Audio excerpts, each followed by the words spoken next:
Perkenalkan, nama saya Valvian Kalena Bangun. Saya berasal dari Universitas Metodis Indonesia dengan NPM 221410241. Hari ini saya ingin mempresentasikan hasil kerja saya, yaitu tentang hak paten. Hak paten ialah bermula dari bahasa Latin yang berarti dibuka dan berlawanan dengan Latin yang berarti terselubung. Oleh karenanya, bahwa suatu penemuan yang mendapatkan paten menjadi terbuka untuk diketahui umum. Dengan terbukanya suatu penemuan yang baru, pemberi informasi yang diperlukan bagi pengembangan teknologi selanjutnya berdasarkan penemuan tersebut dan untuk memberi petunjuk kepada mereka yang berminat dalam mengeksploitasi penemuan itu. Menurut pasal 1 angka 1 Undang-Undang Nomor 6 Tahun 1989 tentang paten, paten adalah hak khusus untuk eksekutif yang diberikan negara kepada penemu atau hasil temuannya di bidang teknologi untuk selama waktu tertentu, melaksanakan sendiri penemuannya tersebut atau untuk memberikan persetujuannya kepada orang lain untuk melakukannya. Hak paten diatur dalam Undang-Undang Nomor 14 Tahun 2001 tentang paten. Selanjutnya disebut dengan UU Paten. Selanjutnya kita bahas tentang unsur-unsur pemberian hak paten. Yang terdiri atas yang pertama bersifat baru atau novelty. Penemuan tersebut bukan merupakan bagian dari penemuan terdahulu atau penemuan yang telah ada sebelumnya. Yang kedua, langkah inventif atau inventive step. Mengandung langkah inventif adalah jika penemuan itu bagi seorang yang mempunyai keahlian biasa mengenai teknik merupakan hal yang tidak dapat diduga sebelumnya. Terdapat pada pasal 2 ayat 1 UUP. Yang ketiga, dapat diterapkan dalam industri atau industrial applied capability, mengenai syarat bahwa penemuan harus dapat diterapkan dalam bidang industri. Selanjutnya kita membahas tentang jenis-jenis paten yang terdiri atas dua. Yang pertama, paten sederhana atau pasal 6 yang terdiri atas pasal 6, pasal 9 dan pasal 104 sampai dengan pasal 108. Yang kedua, paten biasa. Paten biasa yang sesungguhnya adalah paten yang sedang dibicarakan. Maka sesuai kaidah-kaidah internasional dan UU paten dikenal atau ditulis paten saja. Paten sederhana muncul karena mengingat banyaknya penemuan atau teknologi yang mempunyai nilai-nilai kegunaan praktis baik dalam produk, alat penemuan maupun dalam hal pelaksanaannya setelah menjadi suatu produk.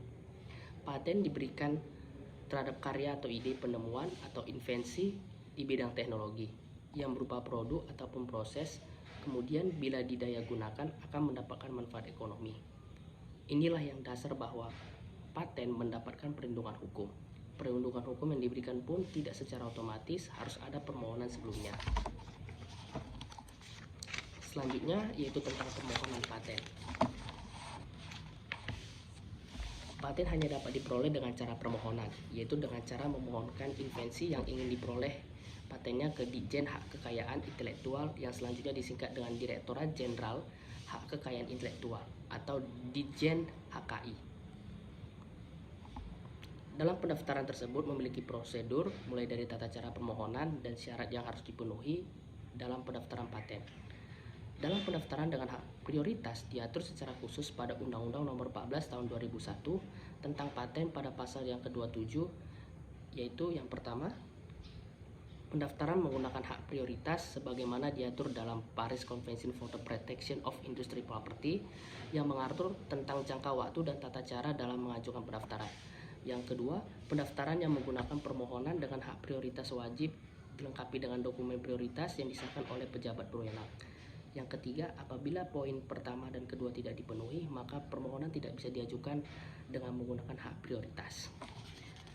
Selanjutnya yaitu tentang pendaftaran paten. Pendaftaran paten di sini sifatnya wajib, bukan bersifat sukarela. Ini sebagai amanat set-sel konstitutif yang dianut oleh UUP. Tanpa adanya pendaftaran, maka penemuan teknologi yang bersangkutan tidak akan dilindungi.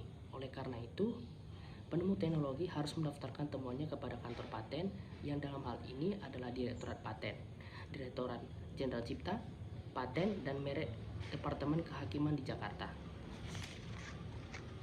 Setelah sertifikat paten diberikan kepada pemohon yang sekaligus berarti merupakan surat legitimasi bagi pemiliknya atas patennya, maka kepadanya diberikan kewajiban, yaitu A. Membuat, menjual, menyewakan, menyerahkan, memakai, menyediakan untuk dijual atau disewakan atau diarahkan hasil produksi yang diberi paten dan menggunakan proses produksi yang diberikan paten untuk membuat barang-barang dan tindakan lainnya atau terkandung pada pasal 17 UUP. Pelaksanaan harus dilakukan di wilayah Republik Indonesia. Oke, kesimpulannya, pengertian paten dapat ditinjau dalam beberapa aspek, baik berdasarkan undang-undang paten maupun berdasarkan World Intellectual Property Organization. Ada beberapa unsur yang harus dipenuhi sebuah objek paten yang akan diberikan hak paten, baik itu berupa objek paten sederhana maupun paten biasa. Demikian hasil presentasi saya. Mohon maaf jika ada kata-kata yang salah.